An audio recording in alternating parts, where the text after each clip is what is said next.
नमस्ते दोस्तों। True IAS and PCS में आप सभी का स्वागत है। घटना चक्र की हम लोग अपनी सीरीज़ को कंटिन्यू करते हैं। हम लोग इंडियन हिस्ट्री जो सब्जेक्ट है उसके बारे में बात कर रहे थे।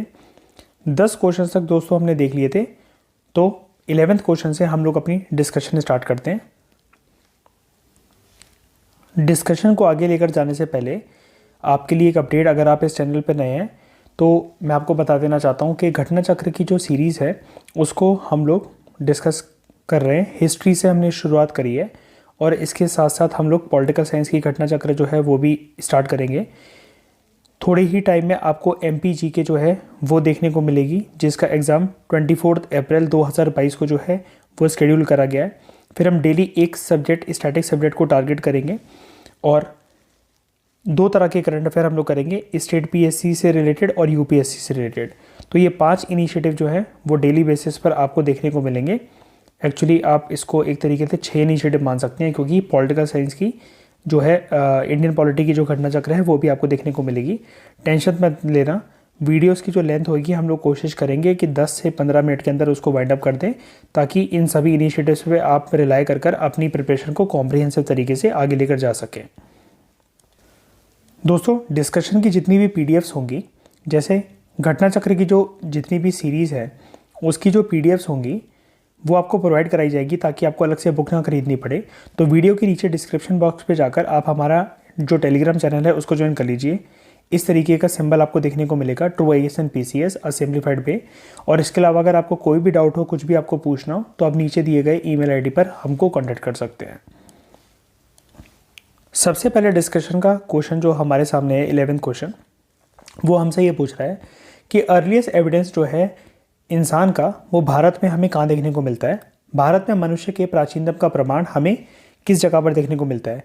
Nilgiri hills, Shivalik hills, Nallamala hills या फिर नर्मदा वैली। तो बताइए क्या होना चाहिए इसका करेक्ट आंसर। तो दोस्तों, नर्मदा वैली में पहला एविडेंस हमें जो है वो एक देखने को मिलता है मनुष्य का। आइए एक्सप्लेनेशन देखते हैं इसकी। इंडिया के अंदर पहला जो एविडेंस है मैन का, वो हमें वेस्टर्न नर्मदा रीजन जो है मध्य प्रदेश का, वहाँ से देखने को मिलता है। इसको डिस्कवर करा गया था 1982 में। तो बढ़ते हैं नेक्स्ट क्वेश्चन की तरफ। आपको ये बताना है दोस्तों अगले क्वेश्चन में, मनुष्य द्वारा प्रयोग किया जाने वाला पहला अनाज कौन सा था? फर्स्ट सीरियल, ठीक है, पहला अनाज कौन सा था? क्या वो गेहूँ था, चावल था, बार्ले यानी मतलब जौ था, या सोरगम ज्वार था? इंपॉर्टेंट है दोस्तों ये काफ़ी ज़्यादा क्वेश्चन। ऐसे क्वेश्चन वेरियस स्टेट पीएससीज को पूछना जो है वो पसंद है। तो दोस्तों इसका करेक्ट आंसर है बार्ले जो था वो पहला अनाज था जो कि इंसान के द्वारा यूज़ करा गया।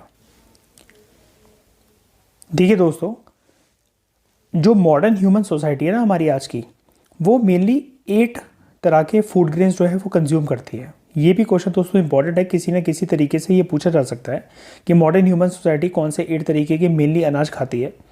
तो आपको देखने को मिलता है बार्ले खाया जाता है, वीट, मेज, मिलेट, सोरगम, मस्टर्ड, ओट और राइस, यानी जौ, गेहूँ, मक्का, बाजरा, ज्वार, सरसों, जई और चावल। ये जो प्लांट्स हैं ये शुरू में वीड की फॉर्म में थे डिफरेंट एरियाज़ में, यानी खपतवार के रूप में मिलते थे अलग अलग क्षेत्रों में। बाद में ये अलग अलग जगहों पर बीज की तरह, सीड की तरह यूज़ करे जाने लगे डिफरेंट प्लेसेस में और डिफरेंट टाइम में। बार्ले जो है, बार्ले दोस्तों पहला अनाज था जो कि इंसानों के द्वारा कल्टीवेट करा गया 8000 बीसी में। बड़ी सारी वेस्टर्न एशियन कंट्रीज़ में इसका एविडेंस जो हमें देखने को मिलता है, स्पेशली जो लोकेटेड है नॉर्थ ईस्ट मेडिटेरियन सी के पास और ईरान रीजन के पास। तो वहाँ पर हमें इस चीज़ का एविडेंस देखने को मिलता है कि बार्ले इंसान के द्वारा जो है पहली बार उगाया गया, यूज़ करा गया। तो दोस्तों पहला आपने देख लिया, बार्ले जो था, जौ जो था, उसको यूज़ करा गया इंसान के द्वारा। सेम एरिया में वीट जो था, गेहूँ जो था, वो उगाया गया। उसके बाद चावल जो था वो तीसरे ग्रेन के रूप में जो है वो उभर कर आया, जिसको ह्यूमन बींग्स ने कल्टीवेट करना शुरू करा लगभग 7000 बीसी जो है उस एरा में। और ये कहाँ पर चावल का एविडेंस हमें सबसे पहले कहाँ पर मिलता है? तो चाइना में जो यांगसे रिवर का जो रीजन है, जहाँ पर चाइनीज़ सिविलाइजेशन इवॉल्व हुआ, तो वहाँ पर हमें चावल के एविडेंसेस देखने को मिलते हैं। इसके बाद जो मेज़ है यानी कि मक्का, वो सेंट्रल और सदर्न अमेरिका रीजन में कल्टीवेट करा गया 6000 BC में। पहला एविडेंस जो है मक्के का वो हमें मैक्सिको में देखने को मिलता है। मिलेट का पहला एविडेंस हमें चाइना में देखने को मिलते हैं। सोरगम का एविडेंस 5000 BC में हमें ईस्ट अफ्रीका में। मस्टर्ड जो था वो साउथ ईस्ट एशिया में उगाया गया और ओट दोस्तों जो है वो यूरोप में उगाया गया। तो ये सारी की सारी जो क्रॉप्स हैं दोस्तों इम्पॉर्टेंट है। ये रीजन स्पेशली बहुत इंपॉर्टेंट है। North east Mediterranean sea and Iran काफ़ी सारे जो हैं यहाँ पर क्रॉप्स जो हैं सीरियल जो हैं उगाए गए। और बार्ले दोस्तों आप याद रखिएगा पहला ऐसा ग्रेन था जो कि इंसानों के द्वारा खाया गया। तो चलते हैं नेक्स्ट क्वेश्चन की तरफ। दोस्तों आपको ये बताना है कि सबसे पहला एविडेंस जो है इंडियन सब कॉन्टिनेंट में एग्रीकल्चर का, खेती बाड़ी का, वो हमें कौन से रीजन में देखने को मिलता है कि इंडियन सब कॉन्टिनेंट में भारत और भारत के आसपास के देशों में सबसे पहले जो है खेती बाड़ी कहाँ पर करी गई। ऑप्शन आपके सामने कोलदीवा, दूसरा लहुरा देव, तीसरा मेहरगढ़ या चौथा है टोकवा। तो ये भी इंपॉर्टेंट क्वेश्चन है दोस्तों। इस क्वेश्चन का करेक्ट आंसर है दोस्तों लहुरा देव जो है वहाँ पर हमें पहला एविडेंस देखने को मिलता है एग्रीकल्चर का, जो कि इंडियन सब कॉन्टिनेंट में रीजन है। तो दोस्तों लेटेस्ट रिसर्च जो भी करी गई है उसके अकॉर्डिंग अर्लीस्ट एविडेंस जो है एग्रीकल्चर का इंडियन सब कॉन्टिनेंट में हमें यूपी में जो संत कबीर नगर डिस्ट्रिक्ट है वहाँ पर एक साइट है लहुरा देव साइट, वहाँ से देखने को मिलता है। जो एविडेंस है ह्यूमन एक्टिविटी का और राइस जो है कल्टीवेट होना शुरू हुआ है इंडियन सब कॉन्टिनेंट में, उसका एविडेंस हमें 7000 to 9000 BC में जो है हिस्टोरियंस ने फाउंड करा। इस रिसर्च से पहले दोस्तों जो वीट का, गेहूं का जो एविडेंस है वो मेहरगढ़ में मिल चुका है। कहाँ पर मिल चुका है मेहरगढ़ में? मेहरगढ़ देखो वैसे जो है लोकेटेड है, सॉरी मतलब पाकिस्तान में कहाँ मिल चुका है, वो बलूचिस्तान में मिल चुका है। साइट का नाम है मेहरगढ़ और ये 7000 BC से बिलोंग करता है इसका एविडेंस। उसके बाद चावल का जो एविडेंस है वो हमें इलाहाबाद डिस्ट्रिक्ट में जो बेलन नदी है उसके रिवर बैंक में मिला है। और राइस ब्रेन का मतलब क्या होता है? चावल की भूसी। तो ये हमें लगभग इसका जो एविडेंस मिला है वो 6500 BC के टाइम का मिला है। दोस्तों एक बहुत ही ज़्यादा इंपॉर्टेंट बात आप याद रखना, मैंने यहाँ पर डाली है, घटना चक्र में भी दे रखी थी। अगर पिछले क्वेश्चन में अगर हम लोग ऑप्शंस को देखें तो यहाँ पर लहुरा देव स्पेसिफिकली मेंशन था और मेहरगढ़ भी मेंशन था। तो हमें जो है राइटर ने इस बुक में ये बोला है कि अगर लहुरा देव आपका वन ऑफ द ऑप्शन हो तो आप इसी को टिक कर आना।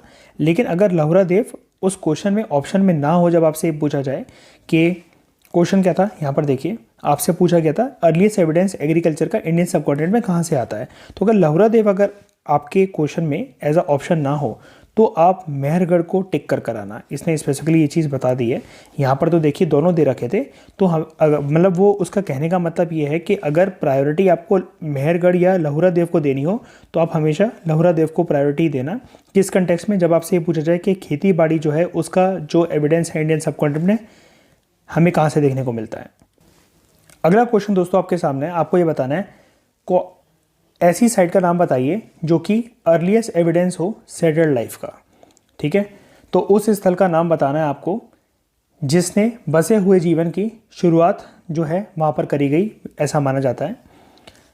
ऑप्शंस आपके सामने दोस्तों, धौलावीरा, किले गुल मोहम्मद, दूसरा किले गुल मोहम्मद, तीसरा कालीबंगन और चौथा मेहरगढ़। तो दोस्तों स्क्रीन को पॉज करके करेक्ट आंसर के बारे में सोचिए। इस क्वेश्चन का दोस्तों करेक्ट आंसर है Mehrgarh. D will be the correct option. दोस्तों मेहरगढ़ क्यों? मेहरगढ़ इस वजह से क्योंकि आपको देखो अभी प्रीवियस साइड में मैंने आपको बताया था ये एक ऐसी साइट थी जहाँ पर हमें वीट का एविडेंस मिला है। अब वीट को आप छोड़िए, अब ये बस कंसेप्ट याद रखना कि जहाँ पर इंसान ने एग्रीकल्चर जो है वो डेवलप करा, वहाँ पर एग्रीकल्चर की वजह से इंसान ने एंशिएंट पास्ट में हमेशा सेटल्ड लाइफ जो है वो शुरू करी। तो जहाँ खेती बाड़ी आती है ना दोस्तों, तो वहाँ सेटल्ड लाइफ ऑटोमेटिकली आती है। बिकॉज एग्रीकल्चर जो है एक तरीके से आपको स्टेबिलिटी देता है। जब ऐसा तो नहीं है आप जहाँ पर खेती बाड़ी करते हो उस जगह को आप छोड़कर चले जाओगे, तो स्टेबिलिटी प्रोवाइड होती है यहाँ पर एग्रीकल्चर की वजह से जिन जिन रीजन्स में डेवलप हुआ। और Mehrgarh was one of the site जहाँ पर जो है इंसान इंडियन सब कॉन्टिनेंट में लगभग 7000 BC के आसपास जो है वो वीट उगाने लगा था। तो इसका मतलब एग्रीकल्चर यहाँ पर प्रैक्टिस होने लगी थी और एग्रीकल्चर की वजह से जैसा कि मैंने आपको बताया सेटल्ड लाइफ जो है वो शुरू होती है इंसान की। तो बढ़ते हैं दोस्तों नेक्स्ट क्वेश्चन की तरफ। सिमिलर तरीके का क्वेश्चन दोस्तों, लैंग्वेज जो है चेंज करके आया था दूसरे स्टेट पीएससी में। अर्लीस्ट एविडेंस जो है एग्रीकल्चर का इंडियन सब कॉन्टिनेंट से हमें कहाँ पर देखने को मिलता है? ऑप्शन आपके सामने दोस्तों, ब्रह्मगिरी, दूसरा बुरजा होम, तीसरा कोहलदेवा और चौथा मेहरगढ़। तो दोस्तों अब तो आपको इसका आंसर पता है, Mehrgarh is the correct answer, D is the correct option. बढ़ते हैं नेक्स्ट क्वेश्चन की तरफ। अर्लीस्ट एविडेंस जो है दोस्तों खेती बाड़ी का इंडियन सब कॉन्टिनेंट के अंदर आपको कहाँ देखने को मिलता है? लोथल, हड़प्पा, मेहरगढ़ या मुंडिका की, या मुंडिका भी कह सकते हैं आप इसको। तो दोस्तों इस क्वेश्चन का करेक्ट आंसर है मेहरगढ़ में आपको एग्रीकल्चर का अर्लीस्ट एविडेंस जो है देखने को मिलता है। C will be the correct answer here. अगला क्वेश्चन देखते हैं दोस्तों, which of the following periods is known as chalcolithic age? Chalcolithic age इनमें से कौन से पीरियड को कहा जाता है? वेरी इंपॉर्टेंट क्वेश्चन, बेसिक है लेकिन काफ़ी लोग इसमें गलती कर सकते हैं, फैक्चुअल है क्योंकि काफ़ी ज़्यादा है। ओल्ड स्टोन एज को कहा जाता है, new stone age, copper age या फिर आयरन एज? तो दोस्तों ऐसे क्वेश्चंस में आपको हमेशा लीड बनाकर रखनी है, ये वाले क्वेश्चंस गलत नहीं कर रहे हैं। अब ये क्वेश्चंस दोस्तों कवर कहाँ से होते हैं?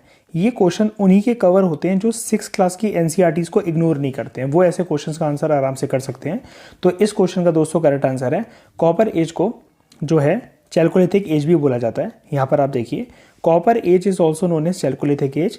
जिस एज में इंस्ट्रूमेंट्स कॉपर धातु के बनना शुरू होते हैं, पत्थर के तो यूज़ होते ही थे, उसके ऊपर से कॉपर के जो यूज़ होना स्टार्ट हुए, उस एज को हम लोग कहते हैं कॉपर एज। तो बढ़ते हैं दोस्तों नेक्स्ट क्वेश्चन की तरफ। अगले क्वेश्चन में दोस्तों आपको ये बताना है जो कल्चरल रिमेन्स हैं जो आपको स्टोन एज से लेकर हड़प्पन सिविलाइजेशन तक जो है देखने को मिलते हैं, वो आपको कौन सी एंशिएंट साइट से जो है उसके एविडेंसेस मिलते हैं? ऑप्शन है आपके सामने अमरी, दूसरा मेहरगढ़, तीसरा कोटदीजी और चौथा कालीबंगन। तो बताइए कल्चरल रिमेन्स जो हैं स्टोन एज से लेकर हड़प्पन सिविलाइजेशन तक आपको कौन सी साइट्स में से देखने को मिलते हैं? इस क्वेश्चन का दोस्तों करेक्ट आंसर है मेहरगढ़। यहाँ पर देखिए आप, जो कल्चरल रिमेन्स हैं स्टोन एज के पीरियड से लेकर हड़प्पन सिविलाइजेशन तक, वो सारे के सारे कल्चरल रिमेन्स जो है इस क्वेश्चन के अकॉर्डिंग मेहरगढ़ बेस्ट ऑप्शन बनता है। तो मेहरगढ़ से फाउंड करे गए हैं। मेहरगढ़ जैसा कि हम लोग पढ़ चुके हैं आज की क्लास में काफ़ी बार, पाकिस्तान के शहर बलूचिस्तान में लोकेटेड है ये वाली साइड मेहरगढ़। बढ़ते हैं नेक्स्ट क्वेश्चन की तरफ। जो साइट है दोस्तों नवदतोली, इसको किसने एक्सकवेट करा? कौन से आर्कियोलॉजिस्ट ने एक्सकवेट करा? ऑप्शंस आपके सामने, केडी वाजपेयी, दूसरा वीएस वकंकर, तीसरा ऑप्शन एसडी संकालिया, चौथा ऑप्शन मॉर्टिमर व्हीलर। तो दोस्तों इस क्वेश्चन का करेक्ट आंसर है नवदतोली जो साइट है वो एसडी संकालिया जी के द्वारा डिस्कवर करी गई थी। आइए इस साइट के बारे में कुछ इंपॉर्टेंट फैक्ट जानते हैं। इंपॉर्टेंट है ये साइट क्योंकि मेनली दोस्तों नवदतोली जो साइट है ना, वहाँ पर आपको हाउस के जो स्ट्रक्चर थे ना उस ज़माने में, वो बहुत आपको सुप्रीम लेवल के देखने को मिलते हैं। ये एक एक्सीलेंट एविडेंस है नवदतोली साइट, जहाँ पर आपको रेजिडेंशियल स्ट्रक्चर्स यानी कि घर जो हैं वो बहुत अच्छी क्वालिटी के और अच्छे खासे डिज़ाइन के आपको देखने को मिलते हैं, जिसमें आपको राउंड डिज़ाइन भी मिलती थी, रेक्टेंगुलर डिज़ाइन के जो घर हैं वो भी हमें देखने को मिले हैं। ये साइट है कहाँ पर? ये इंदौर के पास मध्य प्रदेश में आपको देखने को मिलती है। ये जो राउंडेड घर थे ना दोस्तों, वो 3 मीटर के थे डायामीटर में, और जो रेक्टेंगुलर थे वो 2 मीटर इंटू 2.2 मीटर के थे। जो छत होती थी इन घरों की, उनको बनाया जाता था हे से। हे यानी कि मतलब दोस्तों इसका मतलब होता है घास से बनाया जाता था, ब्रांचेस शाखाएं और पत्तियों से बनाया जाता था।